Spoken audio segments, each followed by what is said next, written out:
With just 9 days left of his presidency, House Democrats have formally introduced articles of impeachment against Donald Trump, charging him with incitement to insurrection in connection with the storming of the Capitol by his supporters last week. The move came just moments after a resolution called on Vice President Mike Pence to declare what is obvious to a horrified nation, that the president is unable to successfully discharge the duties and powers of his office.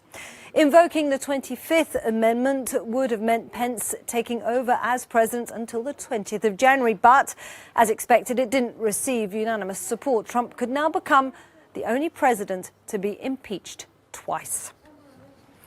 Well, for more on this, let's head to our reporter, Ray Suarez, who is in Washington. Hello there to you, Ray. So Democrats have now introduced these articles of impeachment, but there's only 9 days left. So tell us, what's going to happen between now and Donald Trump leaving office?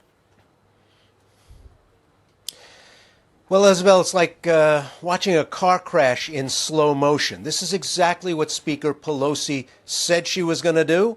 She did it. She introduced the unanimous consent resolution.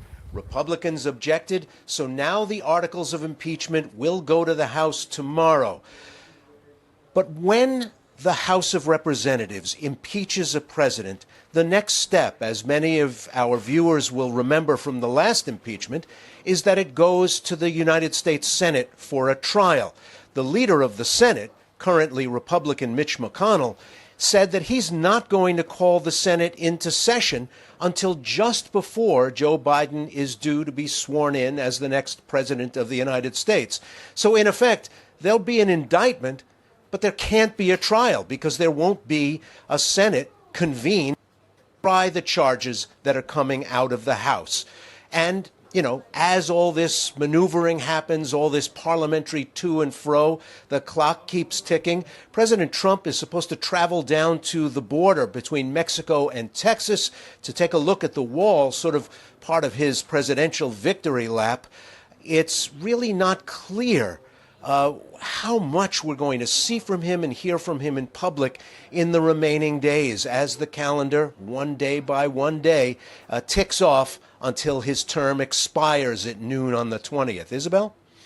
Absolutely right, especially as most of his social media accounts have been blocked in the meantime. But so just before these articles of impeachment were introduced, Republicans blocked measures for Donald Trump's immediate removal. So what does that tell us about his support, or Donald Trump's support, within the GOP? You have to remember that even after the riot at the Capitol building, most of the Republicans who are members of the House of Representatives voted against confirming the electoral vote that makes Joe Biden president. So even after that sort of chastening, shocking set of events at the Capitol, when the House reconvened, most of the people who said that they were going to oppose confirming the vote that took place in November went ahead and did it anyway. Yes, there have been some high-profile defections. There have been some big Republican names bailing out on the president. But for the most part, his party in the Congress has either stayed quiet or stayed firmly in his corner. Okay. Well, staying firmly in his corner. Thanks so much, Ray Suarez, for bringing us up to date and giving us your analysis.